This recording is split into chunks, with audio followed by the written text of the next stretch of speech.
Queridos amigos, que alegria mais uma vez iniciar o programa Estudando as Obras de André Luiz, o livro Libertação. O capítulo é o 6º, Observações e Novidades. Nós então estamos estudando Eloy, juntamente de André Luiz, e o dirigente dessa pequena comissão é Gúbio. Eles estão numa cidade estranha e essa cidade é localizada exatamente na última dimensão do nosso planeta.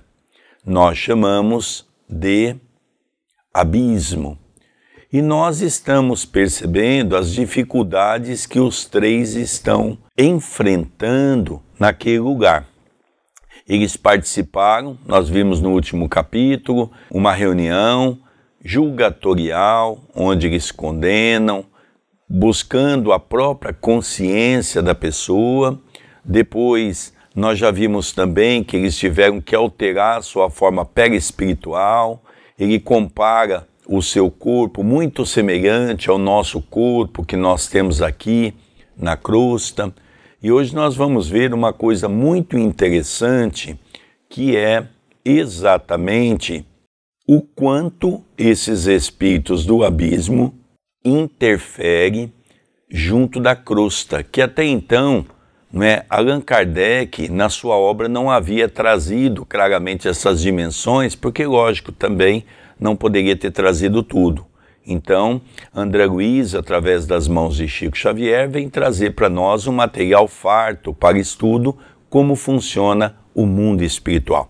Antes de nós começarmos, tudo bem com você, André Luiz? Tudo bem, querido Sérgio, cumprimentamos o nosso telespectador, rogamos a Jesus que nos ampare, que nos abençoe, que possamos ter um programa de muita instrução, de muito aprendizado e de muitas informações novas trazidas por este livro que não é novo, mas que para muitas pessoas ainda é desconhecido, o livro Libertação.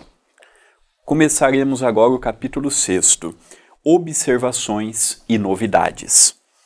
De volta ao domicílio de Gregório, fomos transferidos da cela trevosa para um aposento de janelas gradeadas, onde tudo desagradava a vista.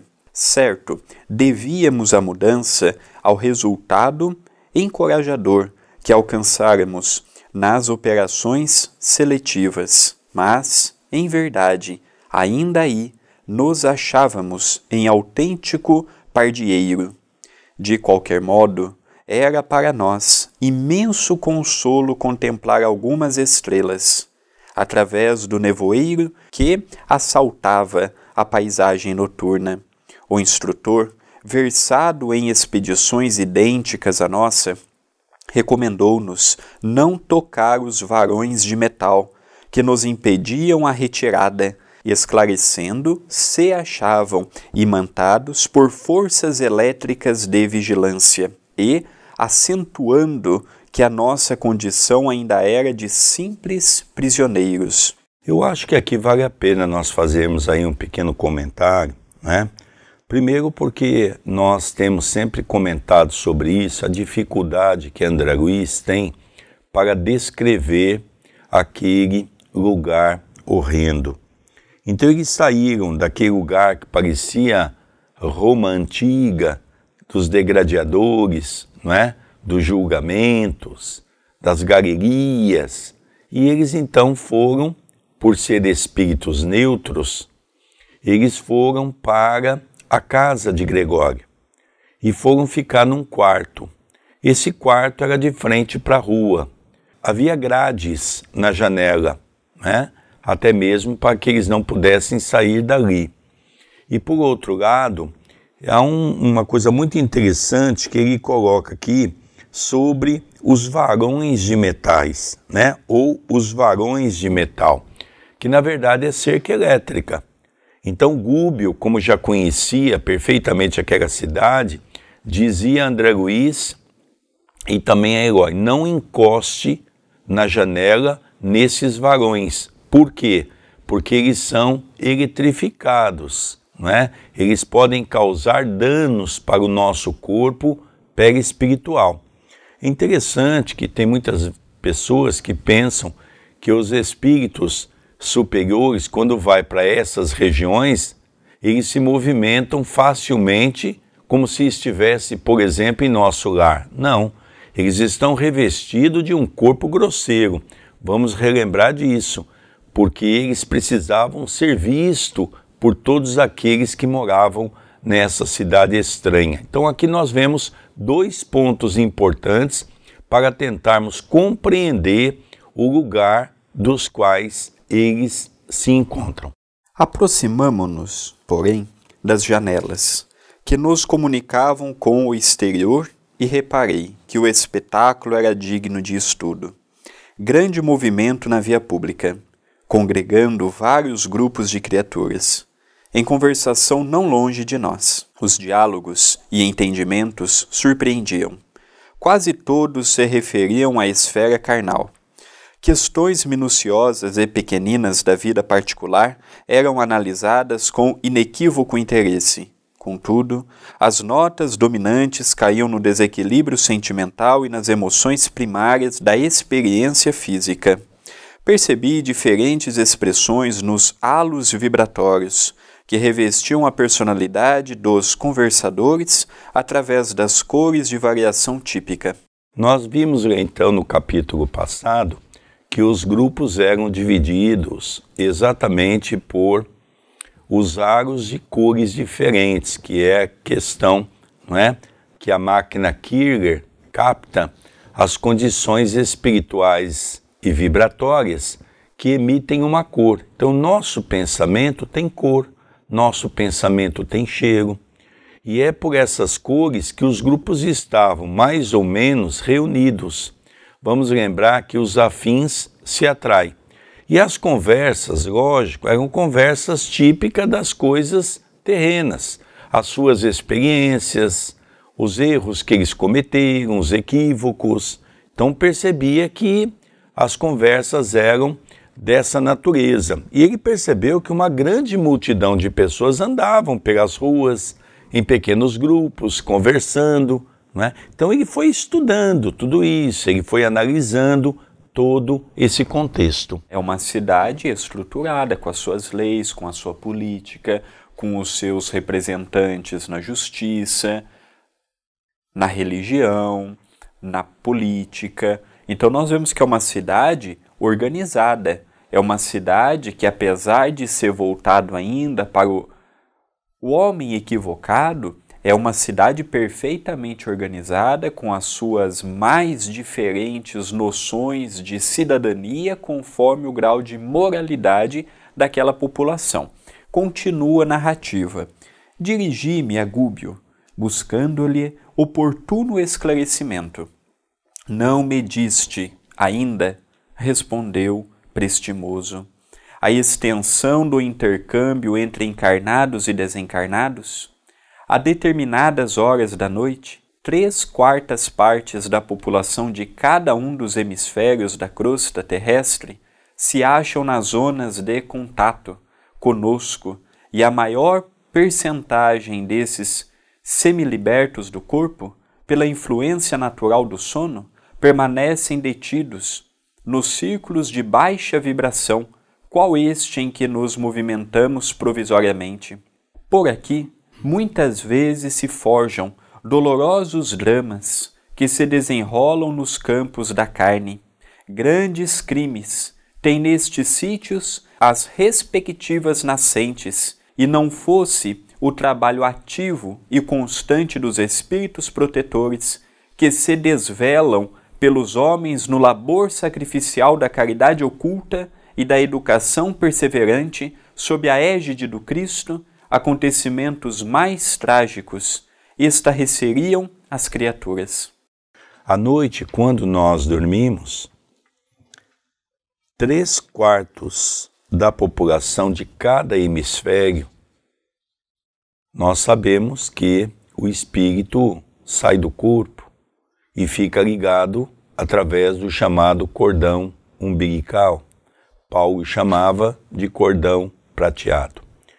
E como a maioria desses 3/4 são espíritos ainda equivocados no processo da Terra, espíritos que ainda não alcançaram uma determinada evolução, quase que a maioria, como ele diz aqui, quase que a totalidade, são atraídas para essas regiões de sofrimento.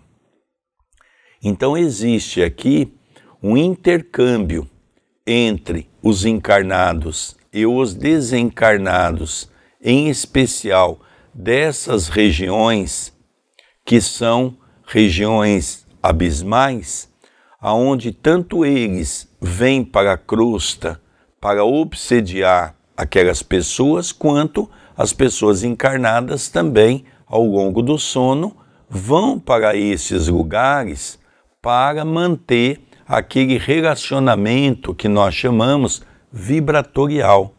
Então veja que são informações muito interessantes, é um começo de um estudo que nós vamos realizar para o resto de nossa existência, dando início a um grande estudo que será para a nossa vida, tentando compreender o que é o mundo espiritual.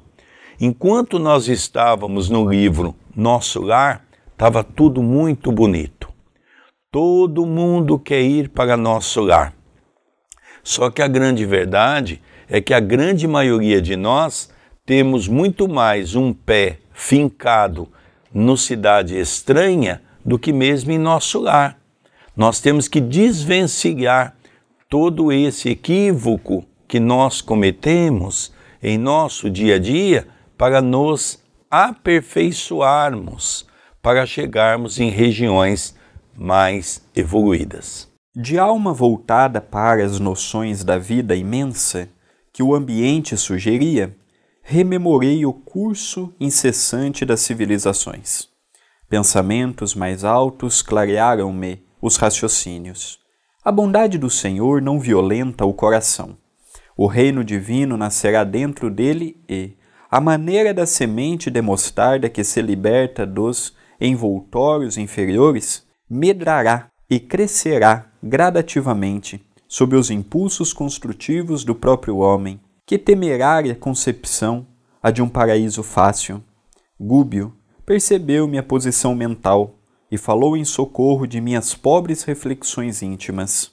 Sim, André, a coroa da sabedoria e do amor é conquistada por evolução, por esforço, por associação da criatura aos propósitos do Criador.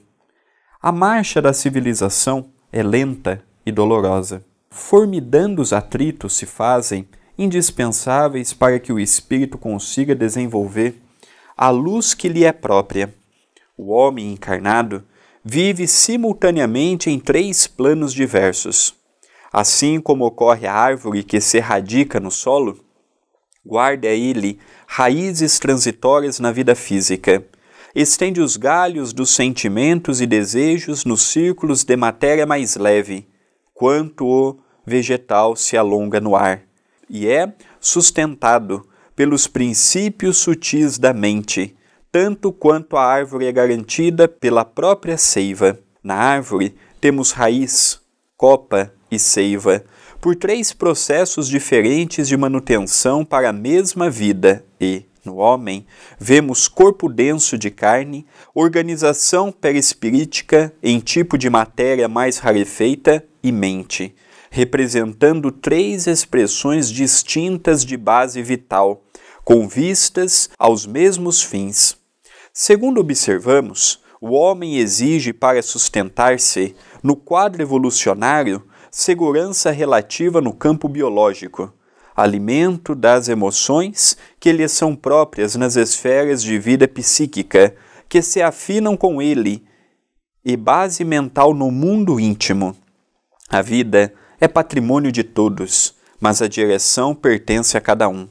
A inteligência caída precipita-se despenhadeiro abaixo, encontrando sempre, nos círculos inferiores que elege por moradia, milhões de vidas inferiores, junto às quais é aproveitada pela sabedoria celestial para a maior glorificação da obra divina. Na economia do Senhor, coisa alguma se perde, e todos os recursos são utilizados na química do infinito bem. Aqui mesmo, Nesta cidade, tínhamos a princípio autêntico império de vidas primitivas que, pouco a pouco, se fez ocupada por extensas coletividades de almas vaidosas e cruéis. Entrincheiraram-se nestes sítios, guardando o louco propósito de hostilizar a bondade excelsa e exercem funções úteis junto a enorme agrupamento de criaturas, ainda subhumanas, não obstante atenderem a serviço que para nós outros seria presentemente insuportável. Usam a violência em largas doses. Todavia, no curso dos anos, a influenciação intelectual delas trará grandes benefícios aos oprimidos de agora, e estejamos convictos de que, apesar de blasonarem inteligência e poder, permanecerão nos postos que ocupam apenas enquanto perdurar o consentimento da divina direção, atento ao princípio que determina tenha cada assembleia o governo que merece.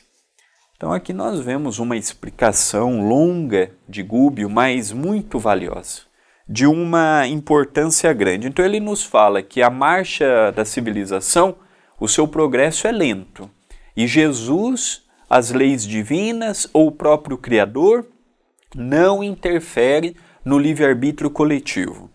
Aqui nos falou também um comparativo muito interessante. Geralmente nós usamos que somos divididos em 3 partes, como aprendemos no Livro dos Espíritos, até nós vimos o exemplo que Allan Kardec dá no Prolegômenos, colocando uma parreira e dizendo que quando estamos encarnados, somos divididos em corpo, perispírito e espírito. E aqui André Luiz ouve de Gubbio uma definição muito interessante, que nós somos parecidos com uma árvore.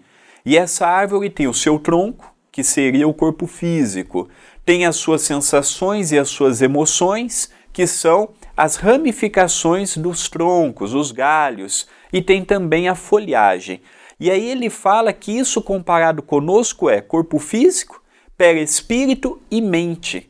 Olha que interessante a associação que Gubbio faz da mente, trazendo para todos nós como se fosse um corpo independente do perispírito, que coexiste com o perispírito, mas que tem a sua determinação e a sua sede à parte. Então é interessante essas informações que nos chegam. Mas no final nós percebemos também uma frase curiosa: a vida é patrimônio de todos, mas a direção pertence a cada um. Cada um de nós está imprimindo o rumo que quer dar à nossa existência. Vivemos num coletivo, quase a totalidade, tirando aqueles que moram sozinhos, tem uma família, tem um trabalho, e no trabalho tem a vivência com outras pessoas. Quem é espírita e vai num centro espírita também se depara com a convivência com outras pessoas. Então nós vivemos num coletivo. Mas o meu caminho ele é individual, ele pertence apenas e tão somente à minha pessoa. E o último ponto que eu elenco de importante, tudo é importante, mas não teríamos tempo para comentar pormenorizadamente, é quando ele fala no final que aquela cidade no passado era um bando de primitivos, hoje não. Hoje é de pessoas altamente intelectualizadas e cruéis, mas que eles só estão fazendo o que estão fazendo porque a providência divina permitiu. O dia que a providência divina falar, agora já deu, aí acontecerá o que nós vimos no livro A Caminho da Luz, os exilados de Capela. Então nós ainda não compreendemos na totalidade o modus operandi da divina proteção, exatamente para não perturbar um senso coletivo em demasia. É verdade, o André vai dar continuidade na leitura, mas eu gostei muito dessa definição de Gubbio, que eu acho que nós não podemos desperdiçar, que é a última, não é? Que ele diz que cada assembleia tem o governo que merece. Então nós vemos todo mundo reclamar do governo, mas na hora da eleição vem esses mesmos políticos, corrompem as pessoas, trocam os seus votos e todo mundo acha normal, e o que não é normal é o comportamento dos políticos, não é? Na verdade aqui a assembleia, que seria a sociedade como um todo, tem culpa em tudo isso. Enquanto nós não aprendermos a analisar no processo eleitoral os nossos candidatos, e enquanto nós se sujeitarmos a trocar os nossos votos por alguma coisa de nosso interesse, nós vamos continuar envolvidos tendo os governos que nós merecemos. O instrutor confiou-se à pausa mais longa e concentrei minha atenção numa dupla feminina que conversava rente à grade. Certa mulher já desencarnada dizia para a companheira, ainda presa à experiência física, parcialmente liberta nas asas do sono. Aqui, o André vai dar continuidade, porque aqui nós vamos estudar o caso dessas duas irmãs. Uma estava na condição de encarnada, a outra estava na condição de desencarnada. Quando a que estava encarnada está ligada ao corpo, a outra fica na sua presença. Quando a encarnada adormece, ambas retornam para se alimentar daquele ambiente que a cidade estranha. Então nós vamos analisar um caso dessa natureza. Notamos que você, ultimamente, anda mais fraca, mais serviçal. Estará desencantada quanto aos compromissos assumidos? A interpelada explicou, um tanto confundida. Acontece que João se filiou a um círculo de preces, o que, de alguma sorte, nos vem alterando a vida. A outra deu um salto à retaguarda, ao modo de um animal surpreendido, e gritou: orações? Você está cega quanto ao perigo que isso significa? Quem reza cai na mansidão. É necessário espizinhá-lo, torturá-lo, feri-lo, a fim de que a revolta o mantenha em nosso círculo. Se ganhar piedade, estragar-nos-á o plano, deixando de ser nosso instrumento na fábrica. A interlocutora, no entanto, observou ingênua. Ele se diz mais calmo, mais confiante. Marina obtemperou a outra, intempestiva. Você sabe que não podemos fazer milagres, e não é justo aceitar regras e intrugices de espíritos acovardados que, a pretexto de fé religiosa, se arvoram em ditadores de salvação. Precisamos de seu marido e de muitas outras pessoas que a ele se agregam em serviço e em nosso nível. O projeto é enorme e interessante para nós. Já esqueceu quanto sofremos? Eu, de mim mesma, tenho duras lições por retribuir. E batendo-lhe esquisitamente nos ombros, acentuava: não admita encantamentos espirituais. A realidade é nossa e cabe-nos aproveitar o ensejo integralmente. Volte para o corpo e não ceda 1 milímetro. Corra com os apóstolos improvisados. Fazem-nos mal. Prenda João, controlando-lhe o tempo. Desenvolva serviço eficiente e não o liberte. Fira-o devagarinho. O desespero dele chegará, por fim, e com as forças da insubmissão que forem exteriorizadas em nosso favor, alcançaremos os fins a que nos propomos. Nada de transigência. Não se atemorize com promessas de inferno ou céu depois da morte. Em toda parte, a vida é aquilo que fazemos dela. É uma história muito interessante. Talvez nós poderíamos extrair essa história para todo dia pela manhã fazermos uma reflexão. Porque vamos analisar que os 3 dos quais estão sendo mencionados nessa conversa, 2 que estão encarnados, que é um casal, e uma que está desencarnada. Então nós percebemos que esses espíritos já estão envoltos de uma atmosfera do negativismo, do espírito negativo. Acontece que João conheceu um grupo de oração e começou a lhe trazer paz para o coração. E isso começou a trazer para sua casa. Acontece que a sua esposa não é adepta de oração, como João também não era. Só que João está se sentindo diante de um conforto espiritual. E a esposa está preocupada porque não é esse o caminho que eles traçaram para a vida deles. E é interessante o diálogo porque a desencarnada, ou seja, aquela que está no mundo espiritual, ela diz os requintes que haverá de acontecer com a esposa para que a esposa possa definitivamente desviar João daquele caminho da oração, dos seus propósitos. Porque precisa de João e precisa de todo aquele grupo que, de uma certa forma, estão ligados a eles. Nos faz lembrar muitas pessoas que começam a frequentar o centro espírita, passam um tempo, abandona. Às vezes a gente encontra essa pessoa, começa a conversar e a pessoa diz assim: ah, Sérgio, a minha vida começou a virar um inferno, eu saí do centro, minha vida ficou um paraíso. É natural isso, é exatamente a história que nós estamos ouvindo, porque está no meio desses pensamentos pelas quais, e não é só com referência ao espiritismo, aqui não está dizendo uma casa espírita, um grupo cristão.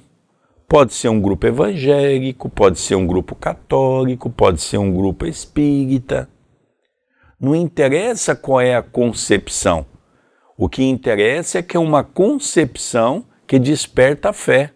E tudo que eles não querem é ser despertado diante da fé. Então, uma pequena história que serve para o nosso cotidiano.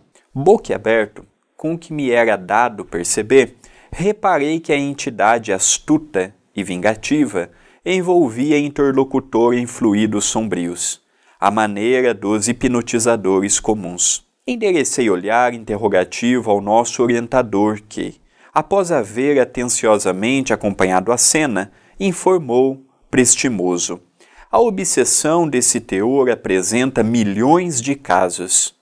De manhãzinha, na esfera da crosta, essa pobre mulher, vacilante na fé, incapaz de apreciar a felicidade que o Senhor lhe concedeu num casamento digno e tranquilo, despertará no corpo, de alma desconfiada e abatida, oscilando entre o crer e o não crer.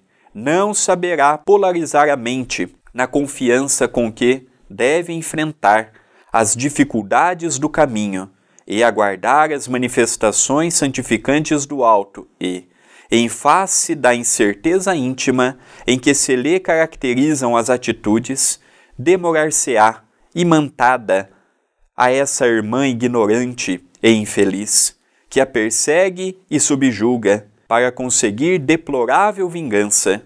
Converter-se-á, por isso, em objeto de acentuada aflição para o esposo, e suas conquistas incipientes periclitarão. Como se libertaria de semelhante inimiga? Perguntou Eloy, interessado. Aqui, André, é muito interessante. Nós estamos vendo, então, um caso de uma obsessão, como cita o nosso querido André Luiz, né? Mas uma obsessão que chega a ser uma subjugação, ou seja, ambas estão conscientes do mal que estão realizando, exatamente pelo efeito de ambas estarem na mesma faixa vibratória, estarem dentro daquela mesma condição dos prazeres. Então nós percebemos que não é uma obsessão na qual essa irmã está sendo obsediada e passa por um sofrimento. Não, é a subjugação. Diga de passagem, Chico Xavier dizia que a subjugação é a obsessão mais comum dentro do movimento espírita, aonde os médios ficam subjugados, onde ele tenta ser aquilo que efetivamente não é, porque está ladeado por um espírito também perturbado, e ambos tentam mostrar algo que no íntimo não são. Então isso é muito interessante nós analisarmos. Resposta de Gúbio a Eloy. Mantendo-se num padrão de firmeza superior, com suficiente disposição para o bem. Com esse esforço, nobre e contínuo, melhoraria intensivamente os seus princípios mentais, afeiçoando-os às fontes sublimes da vida, e ao invés de converter-se em material absorvente das irradiações enfermiças e depressivas, passaria a emitir raios transformadores e construtivos, em benefício de si mesma e das entidades que se lhe aproximam do caminho. Em todos os quadros do universo, somos satélites uns dos outros. Os mais fortes arrastam os mais fracos, entendendo-se, porém, que o mais frágil de hoje pode ser a potência mais alta de amanhã, conforme nosso aproveitamento individual. Expedimos raios magnéticos e recebemo-los ao mesmo tempo. É imperioso reconhecer, todavia, que aqueles que se acham sob o controle de energias cegas, acomodando-se aos golpes e sugestões da força tirânica emitidos pelas inteligências perversas que os assediam, demoram-se longo tempo na condição de aparelhos receptores da desordem psíquica. Muito difícil reajustar alguém que não deseja reajustar-se. A ignorância e a rebeldia são efetivamente a matriz de sufocantes males. Então a pergunta que Eloy faz a Gúbio, como libertar essa pessoa da inimiga? E Gúbio explica que não é uma coisa tão simples, exatamente porque as duas estão no mesmo padrão vibratório. Ou seja, as duas estão ligadas por um elo de amizade, onde as duas estão perfeitamente concordando com tudo aquilo. Só é possível, e diz Gúbio, que uma das partes se separe quando ela, por exemplo, entende que aquele caminho não é um caminho correto, ela quer seguir um outro caminho, e aí sim, automaticamente, pelos laços da afinidade, são separados. Exemplo, se essa irmã acompanhar o seu marido nesses grupos de oração e começar a modificar o padrão vibratório da sua casa, logicamente ela vai transformar, não é, esse momento dentro do lar. Lógico que ela vai ter muito problema, vai ter muitos ataques, não vai se concordar com a mudança da amiga. É um tempo que se demanda para que haja essa mudança, mas isso tudo é somente pelo esforço individual de cada um. Lembrando que as pessoas que estão nos acompanhando, é importante o livro Libertação, um capítulo tem a ver com o outro, diferente do último livro de André Luiz, No Mundo Maior, que eram histórias diferentes, casos diferentes e que não necessariamente tinha a ver um capítulo com o outro. Quem está nos acompanhando, começando por este vídeo, acompanhe o vídeo desde o prefácio, para você poder compreender toda esta trajetória de André Luiz, quem é Gúbio, apesar de ser um pseudônimo, Eloy, como eles se conheceram e qual o compromisso deste livro. É muito importante isto. Continua a leitura. Ante o intervalo espontâneo, reparei, não longe de nós, como que, ligadas às personalidades sob nosso exame, certas formas indecisas, obscuras, semelhavam-se a pequenas esferas ovoides, cada uma das quais pouco maior que um crânio humano. Variavam profusamente nas particularidades. Algumas denunciavam movimento próprio, ao jeito de grandes amebas, respirando naquele clima espiritual. Outras, contudo, pareciam em repouso, aparentemente inertes, ligadas ao halo vital das personalidades em movimento. Fixei demoradamente o quadro, com a perquirição do laboratorista diante de formas desconhecidas. Grande número de entidades, em desfile nas vizinhanças da grade, transportavam essas esferas vivas, como que imantadas as irradiações que lhe eram próprias. Nunca havia observado antes tal fenômeno. Em nossa colônia de residência, ainda mesmo em se tratando de criaturas perturbadas e sofredoras, o campo de emanações era sempre normal. E quando, em serviço, ao lado de almas em desequilíbrio, na esfera da crosta, nunca vira aquela irregularidade, pelo menos quanto me fora, até ali, permitido observar. Inquieto, recorri ao instrutor, rogando-lhe ajuda. André, respondeu ele, circunspecto, evidenciando a gravidade do assunto. Compreendo-te o espanto. Vê-se, de pronto, que és novo em serviços de auxílio. Já ouviste falar de certo numa segunda morte? Sim, acentuei. Tenho acompanhado vários amigos à tarefa reencarnacionista, quando atraídos por imperativos de evolução e redenção, tornam ao corpo de carne. De outras vezes, raras aliás, tive notícias de amigos que perderam um veículo perispiritual, conquistando planos mais altos. A esses missionários, distinguidos por elevados títulos na vida superior, não me foi possível seguir de perto. Gúbio sorriu e considerou: sabes, assim, que o vaso perispirítico é também transformável e perecível, embora estruturado em tipo de matéria mais rarefeita. Então aqui nós começamos a ver um assunto.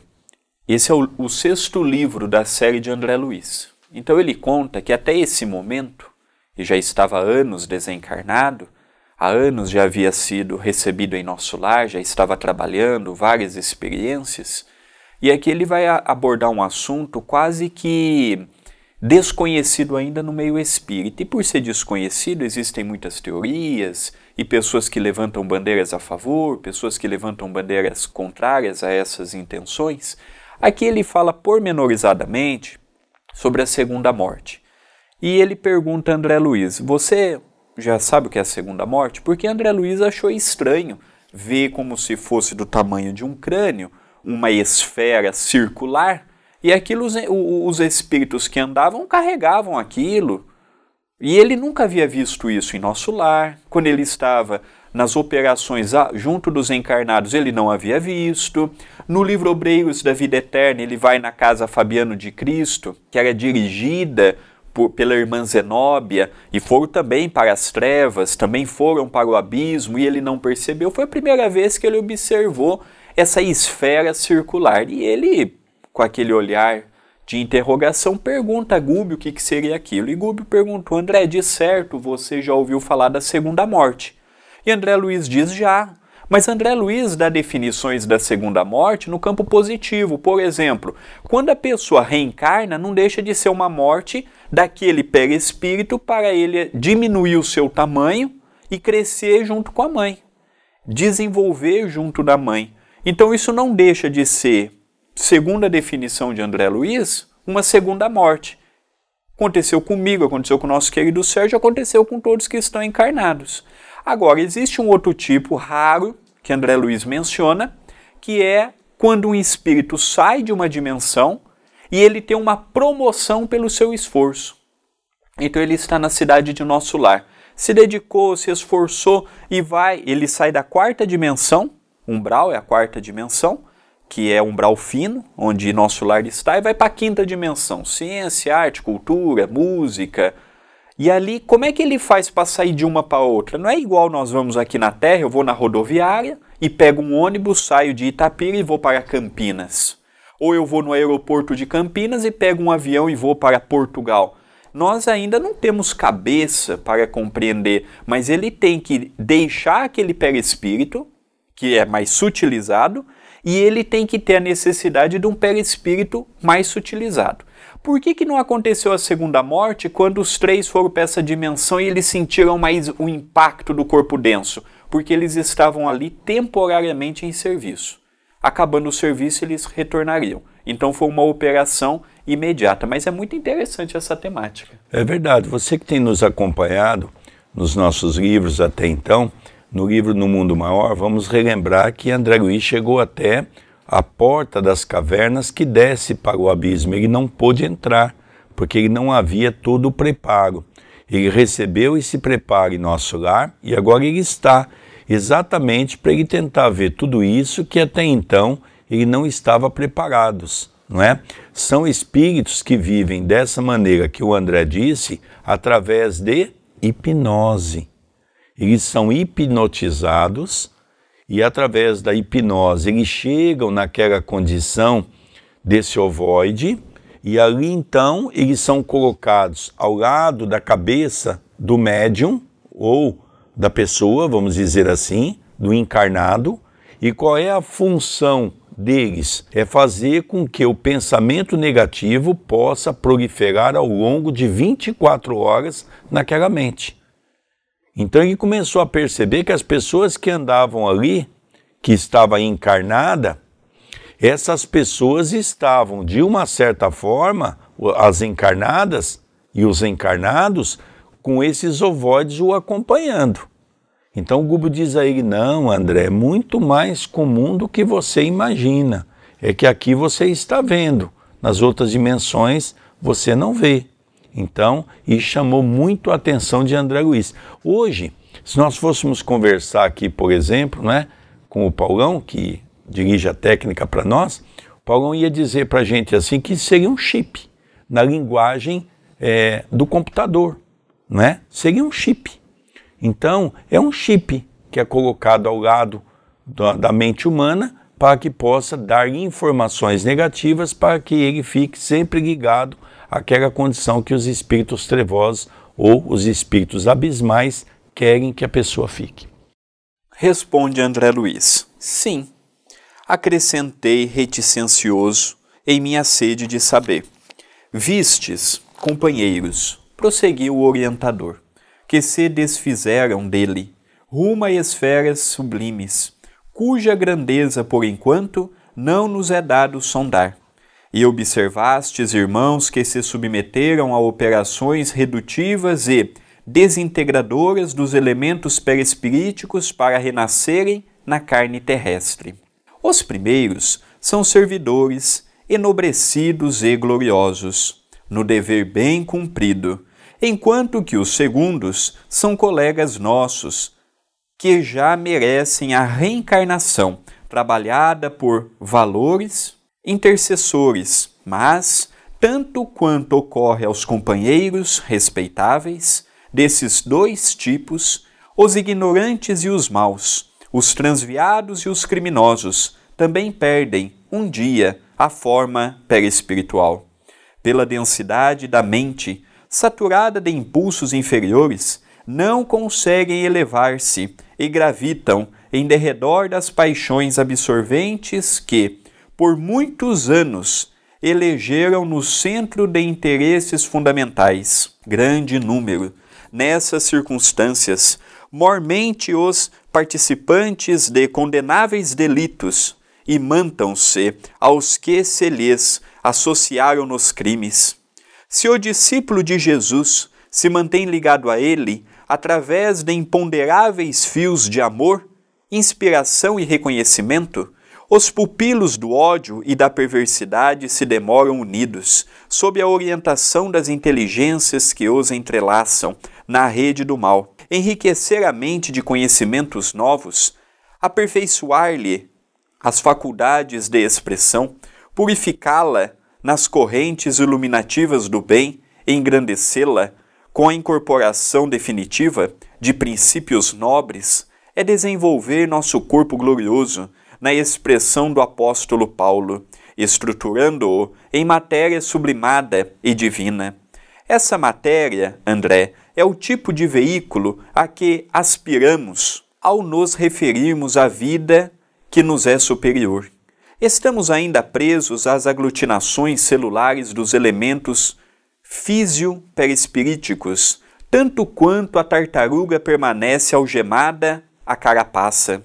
Imergimo-nos dentro dos fluidos carnais e deles nos libertamos, em vicioso vai e vem, através de experiências numerosas, até que acordemos a vida mental para expressões santificadoras. Somos quais arbustos do solo planetário.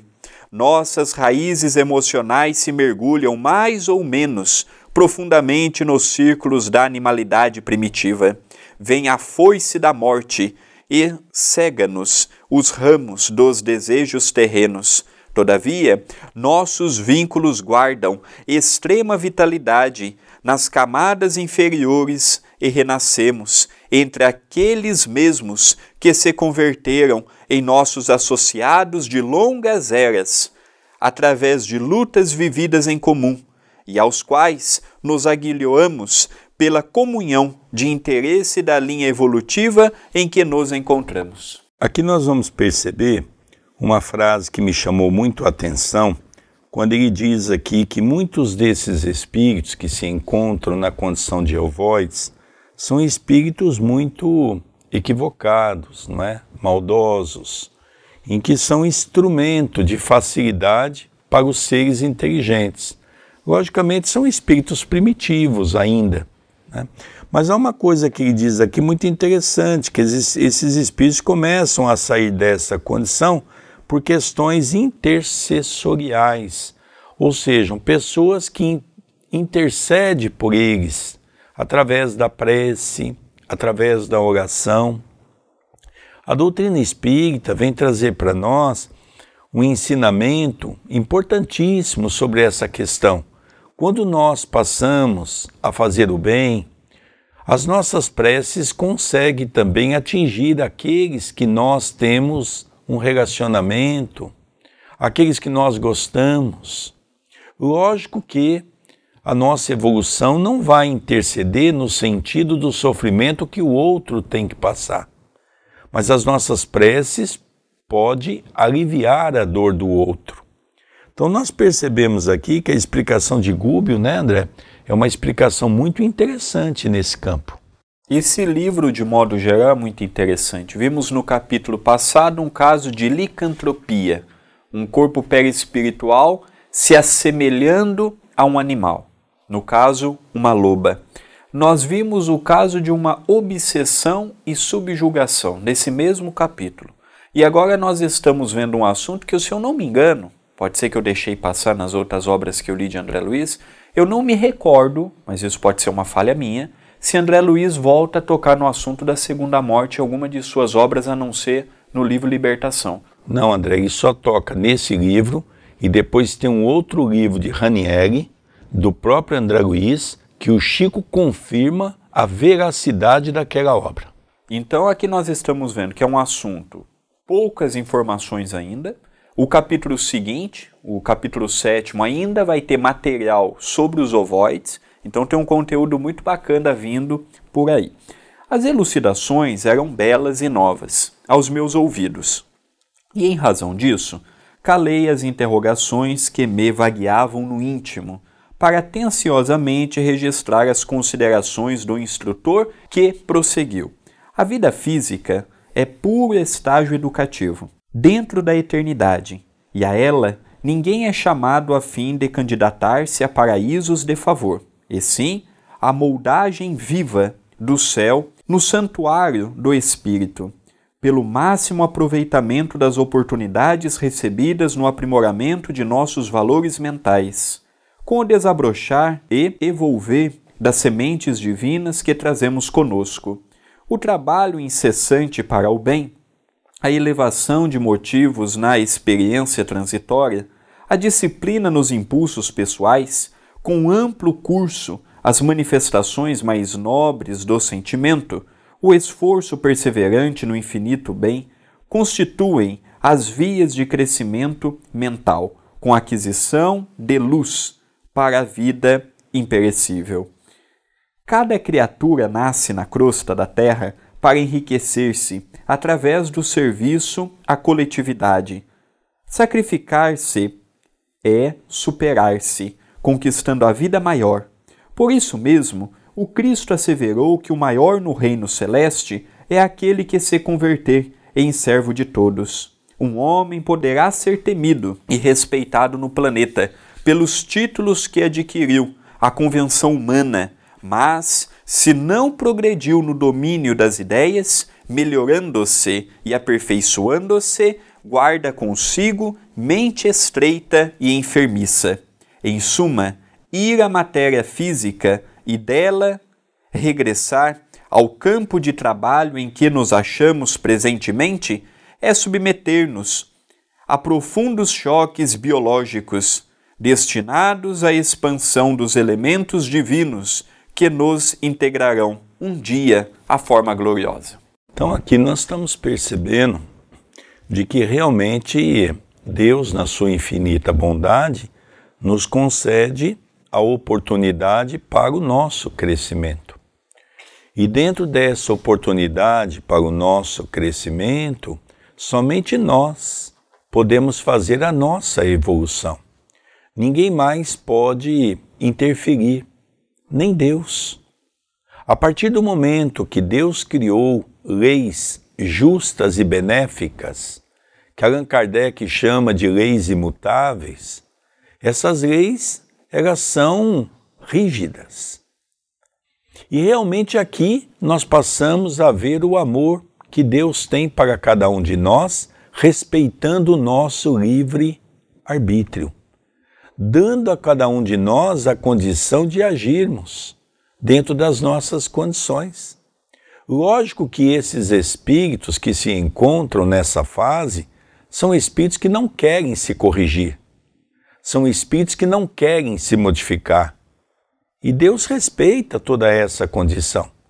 Então, dentro dessa condição, é que nós vamos perceber nitidamente que o esforço tem que ser pessoal. Ah, Sérgio, mas espera um pouco. Se é colocado então um chip, se é colocado um ovoide, como André Luiz descreve, sobre o cérebro do encarnado, isso é tirar o livre-arbítrio. Não. Porque a pessoa que é colocado isso é uma pessoa que também não quer se modificar, aproveitando os vícios que ela tem, aproveitando as condições que ela tem, automaticamente ela se preserva nessa condição, não é, para ficar um instrumento mais fácil para aqueles que dirigem esse grupo de espíritos. E porque me visse na atitude do aprendiz, que interroga em silêncio, Gúbio asseverou: para fazer-me mais claro, voltemos ao símbolo da árvore. O vaso físico é o vegetal, limitado no espaço e no tempo. O corpo perispirítico é o fruto que consubstancia o resultado das variadas operações da árvore, depois de certo período de maturação. E a matéria mental é a semente que representa o substrato da árvore do fruto, condensando-lhes as experiências. A criatura, para adquirir sabedoria e amor, renasce inúmeras vezes no campo fisiológico, à maneira da semente que regressa ao chão. E quantos se complicam deliberadamente, afastando-se do caminho reto na direção de zonas irregulares, em que recolhem experimentos doentios, atrasam, como é natural, a própria marcha, perdendo longo tempo para se afastarem do terreno resvaladiço a que se relegaram, ligados a grupo infelizes de companheiros que, em companhia deles, se extraviaram, através de graves compromissos com a leviandade ou com o desequilíbrio. Compreendeste agora? Apesar da gentileza do orientador, que fazia possível por clarear o seu pensamento, ousei indagar: e se consultarmos esses esferoides vivos, ouvir-nos-ão? Possuem capacidade de sintonia? Gúbio atendeu solícito. Então aqui nós vamos ver que esses ovoides, que Gúbio diz ser também uma segunda morte, porque eles perderam a sua forma perispiritual e estão num tamanho de um crânio em termos circular. André Luiz perguntou: já que eles estão condensados e muitas vezes eles servem de elo para os hipnotizadores ligarem-se aos encarnados, e aqui o nosso querido Sérgio deu o exemplo da mente, mas esses ovoides também podem servir como esses sanguessugas e podem ser colocados em pontos estratégicos ligados ao corpo ou ao perispírito para que nutram o alimento daquilo. Por exemplo, uma pessoa muito perturbada no quesito sexual. Esses ovoides são ligados no seu chácara ou centro vital, ligado ao elo sexual. Quando a pessoa é muito voltada à cumilança, tem muito desregramento nesse sentido, é ligado ao estomacal. Então nós percebemos o quê? Que é muito interessante onde são ligados as técnicas utilizadas. E aqui ele utiliza novamente aquele exemplo dado há pouco, da árvore, das suas ramificações, dos seus frutos, e o pensamento, a mente novamente vindo em ação.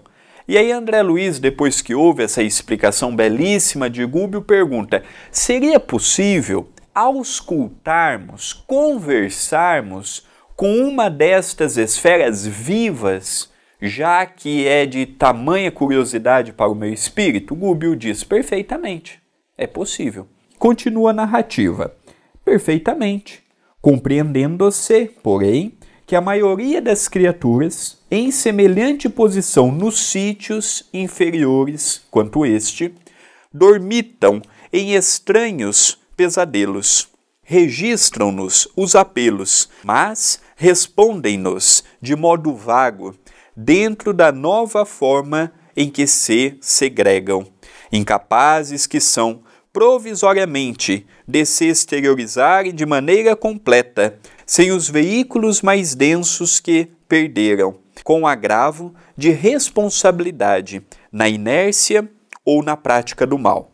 Em verdade, agora se categorizam em conta de fetos ou amebas mentais, mobilizáveis, contudo, por entidades perversas ou rebeladas. O caminho de semelhantes companheiros é a reencarnação na crosta da terra, ou em setores outros da vida congênere, qual ocorre a semente destinada à cova escura para trabalhos de produção, seleção e aprimoramento. Claro que os espíritos em evolução natural não assinalam fenômenos dolorosos em qualquer período de transição, como o que examinamos. A ovelha que prossegue firme na senda justa contará sempre com os benefícios decorrentes das diretrizes do pastor.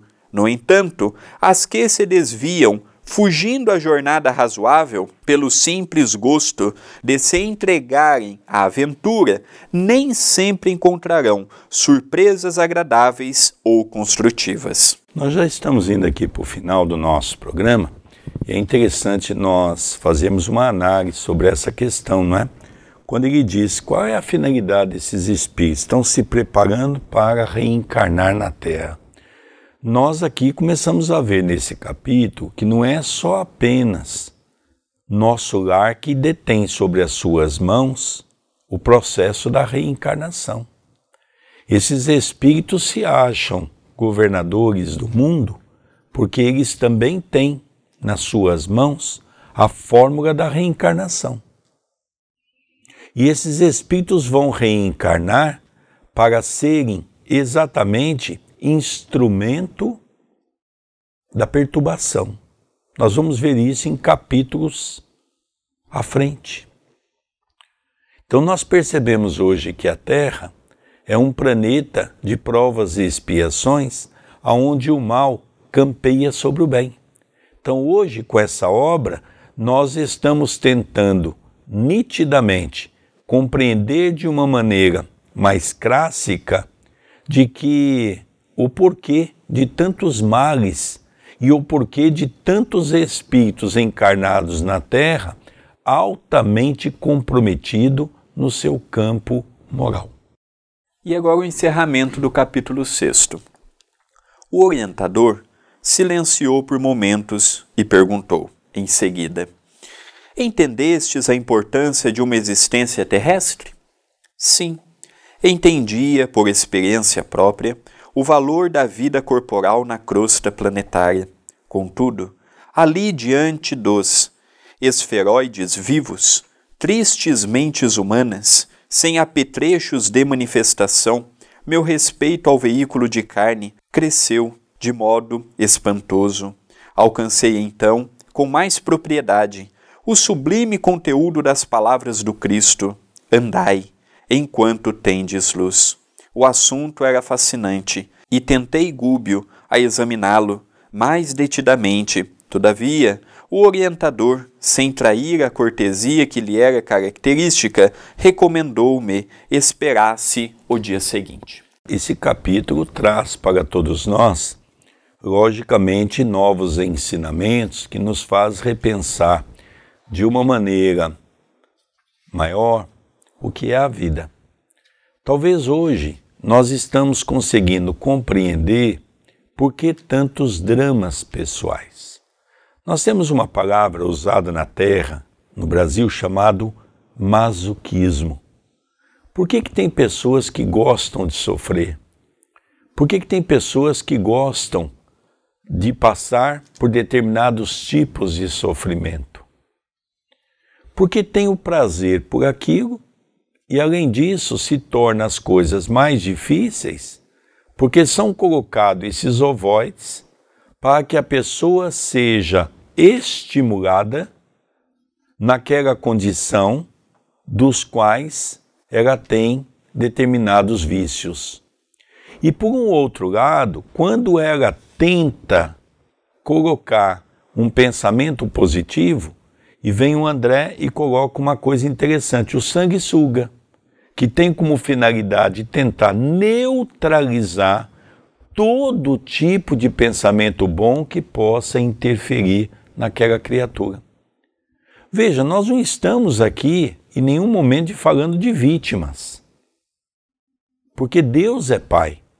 Nós estamos falando de criaturas que ainda compraz com todas essas vicissitudes. É um capítulo apaixonante. O capítulo 7º vai dar continuidade um pouco nesta questão dos ovoides, nesta questão de auscultar um destes esferoides vivos, é o termo que André Luiz utiliza.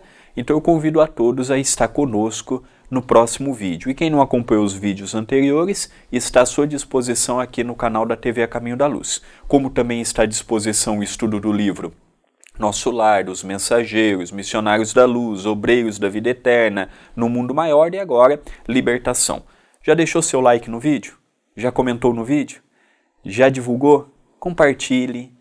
Passe para as pessoas que são espíritas também, ou espiritualistas, que gostam desse tipo de assunto. Se inscreva no canal, ajude a levarmos a mais corações este programa, este vídeo. E o convite final é para a nossa loja virtual. Hoje eu selecionei o primeiro livro da série Passos de Luz. São livros em formatos de bolso, com mensagens curtas e sempre no final de cada capítulo um versículo, um trechinho do Novo Testamento. É um livro que não é espírita, é um livro cristão. Fala do amor, da bondade, do respeito ao próximo, temas para alegrar nossa vida ao acordarmos, ao fazermos o Evangelho, antes de dormirmos. E este livro, como todos de minha autoria, as suas edições pertencem ao Centro Espírita Perdão, Amor e Caridade. Então, quem puder ajudar, estará ajudando diretamente nas atividades que temos em Itapira. A loja virtual é loja.acaminhodaluz.com.br. Você vai encontrar este livro e todos os demais de minha autoria, como encontrará também de outros escritores, de outros médiuns, as obras da codificação à sua disposição. E quem quiser que eu autografe o livro, é só comprar e manda pelo WhatsApp da TV, esse número que você está vendo, o número do seu pedido e o nome que é para ser assinado. O nosso WhatsApp é 19 997 782794. A sua ajuda ela é muito importante. Queridos amigos, estamos encerrando o programa Estudando as Obras de André Luiz, o livro Libertação, livro apaixonante. Que Jesus nos abençoe, que Jesus nos proteja. Programa apresentado por Sérgio Vilar e por André Luiz Querini Vilar. Um beijo no seu coração e até o próximo programa. Uma semana de muita luz, de muita paz e até o próximo programa.